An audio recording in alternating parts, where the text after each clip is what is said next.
Ito ang reading mo, Aries. Welcome back to our channel. Naway nasa mabuti kayong kalagayan while watching the channel. This is a general reading. Kayo nang bahalang magpalit-palit ng situation nyo sa reading ko.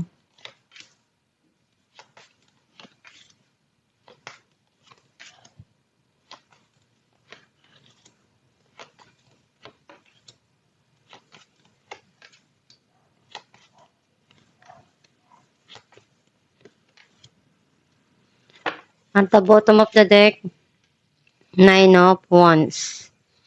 I feel like ang nasisense ko na energy mo, andun yung mga bagay na ginagawa mo yung makakaya mo kahit sobrang dami ng pinagdaanan mo, nasaktan ka, nadapa ka, babangon ka pa rin, at gagawin mo yung makakaya mo para maabot kung ano yung sa tingin mo para sa'yo, mga goal mo, dreams mo, at pangarap mo sa buhay. Ang mensahe ng card mo, nakikita ko yung andun yung hinahanap mo na justice dun sa situation na nangyari sa nakaraan. And nagkakaroon na ngayon ng clarity dun sa mga nangyari na yun. Ngayon mo naiisip, nare-realize kung bakit yun nangyari sa buhay mo. Kung ano yung talagang katotohanan doon. May mga opportunity na pumapasok na sa buhay mo, pero right now, hindi ka pa makapag-decide kung ano yung dapat na gawin mo or pipiliin mo dun sa sitwasyon na dumarating sa buhay mo. Naging matatag ka dahil dun sa mga bagay na pinagdaanan mo sa buhay mo. Sobrang hirap, sakit, pero nalagpasan mo yon.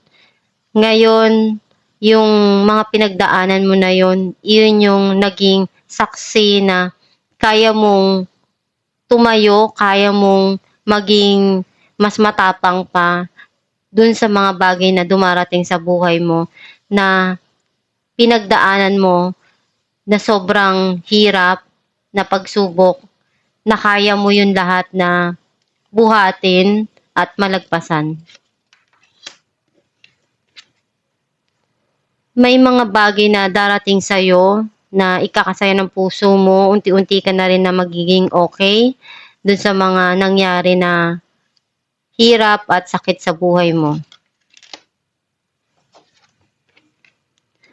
Kinokontrol mo yung nararamdaman mo, yung emotion mo kasi ayaw mo ipakita dun sa mga taong nasa paligid mo na mahina ka, na weak ka kasi ayaw mong isipin nila na sumusuko ka na ng basta dun sa mga pagsubok na dumarating sa buhay mo. Andun yung pagmamahal na gusto mong ibigay doon sa mga taong nasa paligid mo, sa mga mahal mo sa buhay. Some of you may tao na darating na ipapakita yung pagmamahal sa'yo.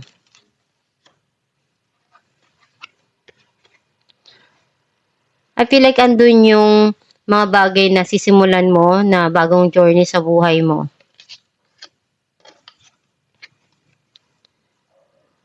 Mayroong magandang balita na darating sa'yo, some of you. May mga bagay kang iniisip dito na hakbang na pwedeng makatulong dun sa pagkakaabalahan mo or gusto mong simulan sa buhay mo. Clarify natin ang justice.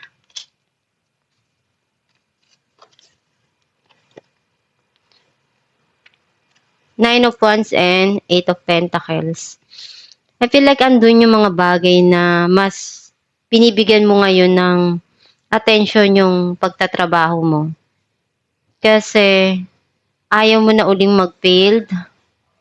Natuto ka na bumangon uli at ibigay yung best mo dun sa mga dumarating sa buhay mo. You need to balance yung mga situation na dumarating para hindi ka mapagod basta-basta. Clarify natin ang strength. Ten of Cups and Page of Wands. Merong magandang marireceive ka dito na balita na ikakasaya ng puso mo. Puwedeng around the family or kasi ito yung dati mo pang hinihintay na gusto mong makuha. Something around home na feels yung nararamdaman mo.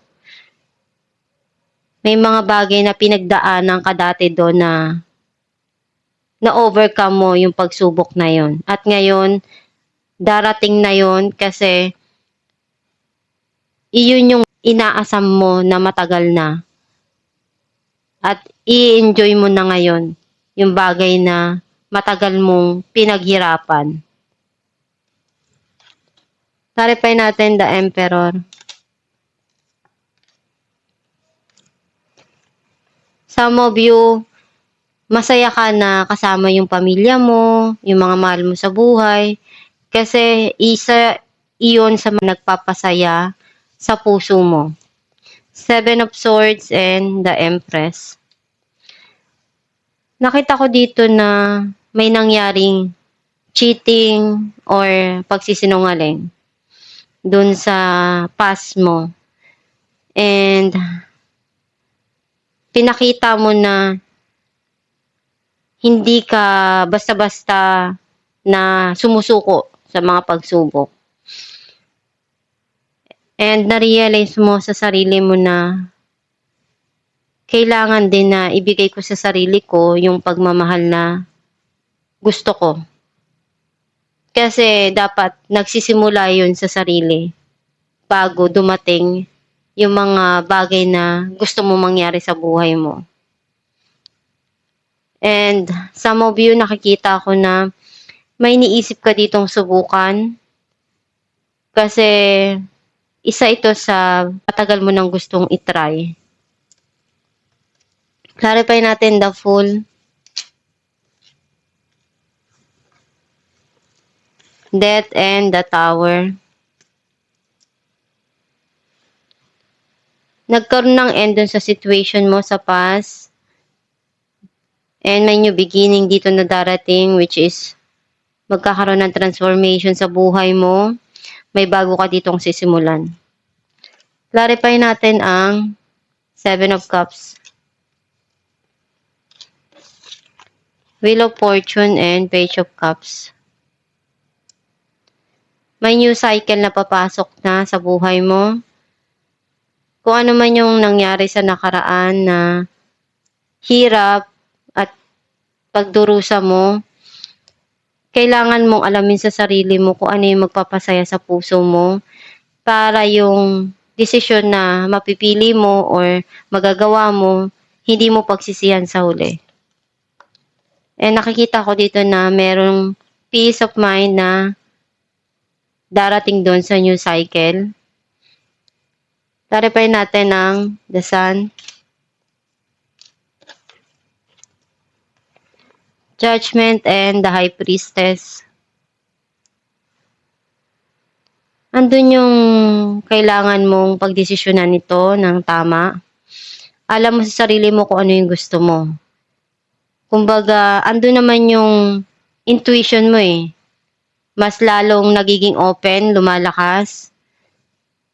Alam mo sa sarili mo kung saan ka magiging masaya at magiging okay. Kailangan mo lang pag-aralang mabuti. Clarify natin ang Knight of Cups. Queen of Pentacles and Seven of Pentacles. May taong darating sa buhay mo at iniisip mo or iniisip niya na maglaan ng panahon oras para sa'yo. Tinatry niyang subukan kung ano yung magagawa niya. Some of you, pwedeng ikaw to na kapag nagmahal ka, todo-todo. Binibigay mo lahat, halos wala nang matira sa sarili mo. Kulang na lang ikaw na yung manlimos. Kasi binibigay mo lahat eh, wala ka nang ibibigay pa para sa sarili mo.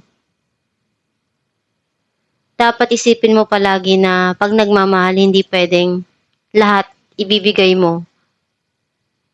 Kasi mas lalong masakit kapag wala kang tinira sa sarili mo. Dapat yung pagmamahal magsisimula sa sarili mo.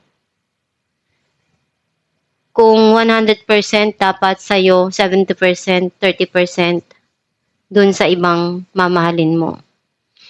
Para hindi ka pagdating sa huli, manlulumo ka na lang basta-basta or manghihinayang ka dahil binigay mo lahat-lahat.